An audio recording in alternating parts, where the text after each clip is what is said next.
ہم سے معافی مانگنے والوں نے کبھی قوم سے اس کے بارے میں معافی مانگی کہ کیا وہ وجوہات تھی جس کی وجہ سے ملک دو لخت ہوا؟ D G I S P R کا جو یہ بھاشن تھا، یہ واز تھا، یہ ایک سیاسی بھاشن اور سیاسی واز تھا جو کسی صورت میں پاکستان کے ایک آئینی ادارے جو اپولیٹیکل ہے، جس کا سیاست سے کوئی عمل دخل نہیں ہے، جن کی جو اوتھ آف آفس ہے وہ بھی اس چیز کی غمازی کرتی ہے کہ وہ سیاست میں عمل دخل نہیں دے سکتے، ان کے پلیٹ فارم سے اس قسم کا جو لیکچر جو ڈیلیور ہونا جو ہے وہ اپنے تئیں، اور شاید اس پوائنٹ کو شعیب شاہین صاحب بعد میں اس کے اوپر فردر روشنی ڈال سکیں، لیکن میری ناچیز رائے میں یہ اپنے تئیں پاکستان کے آئین اور قانون کی وائلیشن تھی، بلیٹنٹ وائلیشن تھی۔ ایک سیاسی بیان آئی ایس پی آر کے پلیٹ فارم سے وہ ایک قانون اور آئین کی جو تھی وہ وائلیشن تھی۔ یہ ایسا بیان نہیں آنا چاہیے تھا، خاص کر جبکہ ایک پولیٹیکل پارٹی کو، پاکستان تحریک انصاف کو شروع سے آخر تک نشانہ بنایا گیا اور ان کو ایک انتشاری گروہ کے نام سے تشبیہ دی گئی، اور اس کے اگلے دن جو ہے وہ بڑے الیبریٹ طریقے سے ایک یوم سیاہ منایا گیا، اور وہ یوم سیاہ جو تھا اس میں بھی سارا دن جو ہے وہ پاکستان تحریک انصاف کو ٹارگٹ کیا گیا، پاکستان تحریک انصاف کے لیڈر عمران خان کو ٹارگٹ کیا گیا، ورکرز کو ٹارگٹ کیا گیا۔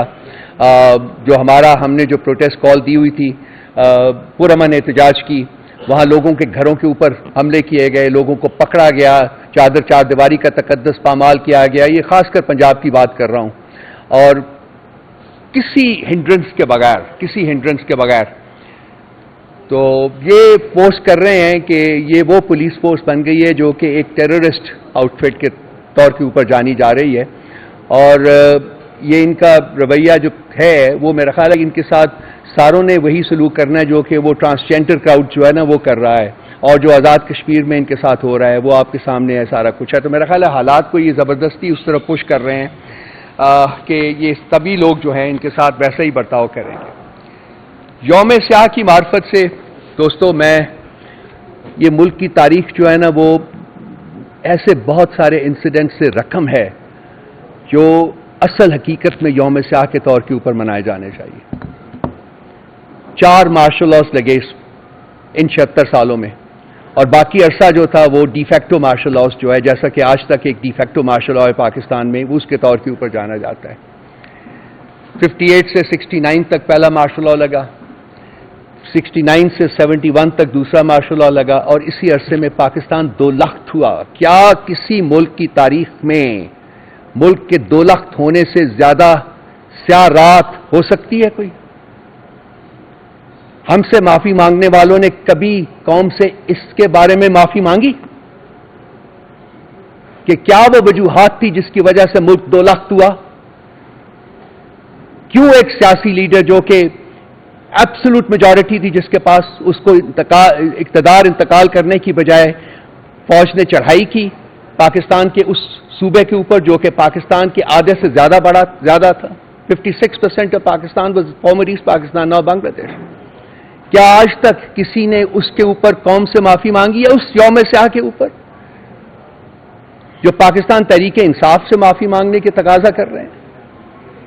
کیا ضیاء الحق کے دور کی معافی مانگی ہے کسی نے قوم سے؟ یا پرویز مشرف کے دور کی معافی مانگی ہے قوم سے کسی نے جو ہم سے معافی مانگنے کا تقاضا کر رہے ہیں؟ اور بھی بہت سارے انسیڈنٹس ہیں جو کہ انسان جب بات کرتا ہے تو وہ خون کے آنسو ہوتا ہے کہ ہم کس طرف اس ملک کو دھکیل رہے ہیں، کس طرف لے کے جا رہے ہیں۔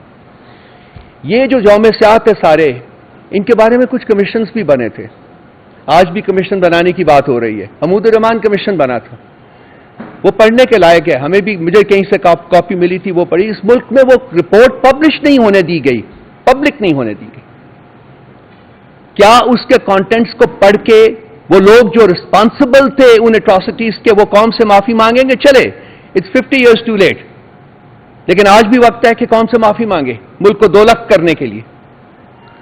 ایبٹ آباد کمیشن کی رپورٹ آئی تھی، کہاں ہے وہ رپورٹ؟ کیوں اس کو پبلک نہیں کیا گیا؟ کیوں اس کے مندرجات کو اوپر امپلیمنٹ نہیں کیا گیا؟ کیوں وہ پالیسی ریویژنز نہیں کیے گئے جو کہ اس میں ریکمنڈیشنز کے طور کے اوپر سامنے آئے تھے؟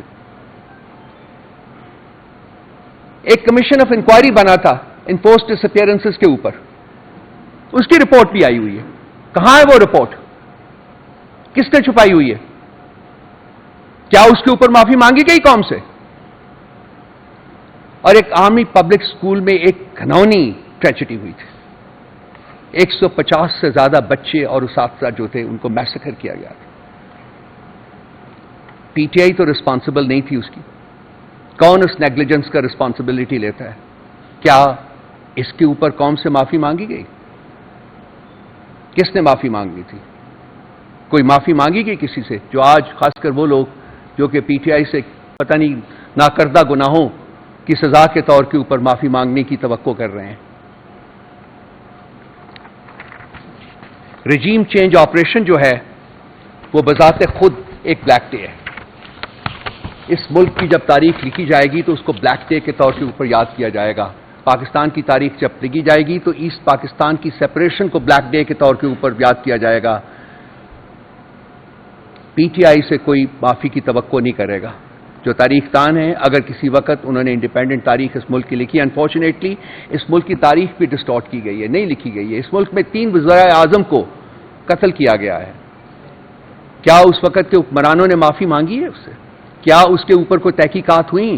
کیا ان کے محرکات جو ہیں وہ سامنے آئے؟ کیا جنہوں نے مارا وہ سامنے آئے؟ کیا ان کو سزائیں دی گئیں؟ یہ وہ سوالات ہیں جو کہ میرا خیال ہے، آئی ایم شیور کہ آپ سب لوگوں کے دماغوں میں ہوں گے، ذہنوں میں ہوں گے، لیکن ہم میں ہمت نہیں ہوتی کہ ہم بیان کریں۔ لیکن اب جس طرف اس ملک کو لے جایا جا رہا ہے، میرا خیال ہے وہاں سب کو ہمت کرنی پڑے گی اور بولنا پڑے گا اور ان سوالات کو اٹھانا پڑے گا۔ اس D G I S P R کی جو ایک انتہائی بھونڈی قسم کی جو وہ اسپیچ تھی، جس کی کوئی قانونی اور آئینی جواز نہیں تھا، اس میں انہوں نے کہا جی کہ ہم کمیشن بنانے کے اوپر تیار ہیں، اگر وہ کمیشن 2014 کے سیٹن کو بھی انویسٹیگیٹ کرے گا اور پارلیمنٹ کے اوپر کوئی اٹیک تھا اس کو بھی انویسٹیگیٹ کرے گا۔ تو میں نے اپنی پریس کانفرنس میں کہا تھا جی کہ ہم بالکل مانتے ہیں اور یہ کمیشن بنائیں، یہ 2014 کے جو بھی ہوا 2014 میں سیٹن جو ہے اس کو بھی کرے انویسٹیگیٹ، بالکل پارلیمنٹ کے اوپر جو اٹیک تھا اس کو بھی انویسٹیگیٹ کرے، لیکن اس کے ساتھ ساتھ یہ سائفر کی کنسپریسی کو بھی انویسٹیگیٹ کرے، اور میں آج دہرانے لگا ہوں یہ رجیم چینج آپریشن کو بھی انویسٹیگیٹ کرے، یہ عمران خان کے اوپر جو اٹیمپٹس ہوئیں قاتلانہ اٹیمپٹس ان کو بھی انویسٹیگیٹ کرے، جس کا مقدمہ بھی عمران خان کو درج نہیں کروانے دیا گیا تھا، یہ مے 9 کے انسیڈنٹس کو بھی انویسٹیگیٹ کرے، یہ سٹولن مینڈیٹ کو بھی انویسٹیگیٹ کرے، یہ آڈیو اینڈ ویڈیو لیکس کو بھی انویسٹیگیٹ کرے، خاص کر جب لوگوں کے بیڈ رومز میں آپ نے ویڈیوز فٹ کیے ہوئے ہیں وہ کس آئین اور کس قانون کے تحت ہو رہا ہے اس کو بھی انویسٹیگیٹ کرے، یہ انفورسڈ ڈیورسز جو کروائی گئی لوگوں کو پکڑ کے ان کو ٹارچر کر کے ان کو زبردستی ان سے پولیٹیکل لائلٹیز چینج کرنے، پولیٹیکل افیلیشنز چینج کرنے کا کیا گیا اس کو بھی انویسٹیگیٹ کرے، پولیٹیکل انجینئرنگ جو ہوتی رہی ہے پاکستان میں 76 سال کسی حکومت کو نہیں چلنے دیا گیا، یہ اس کو بھی انویسٹیگیٹ کرے، ضرور بنائے کمیشن۔ اب میں ان کو یاد دہانی ان کو کراتا رہوں گا کہ انہوں نے مانا ہے کہ ہم کمیشن بنانے کے اوپر تیار ہیں، اس کے بعد خاموشی طاری ہے، لیکن ہم ان کو خاموش اس مسئلے کے اوپر نہیں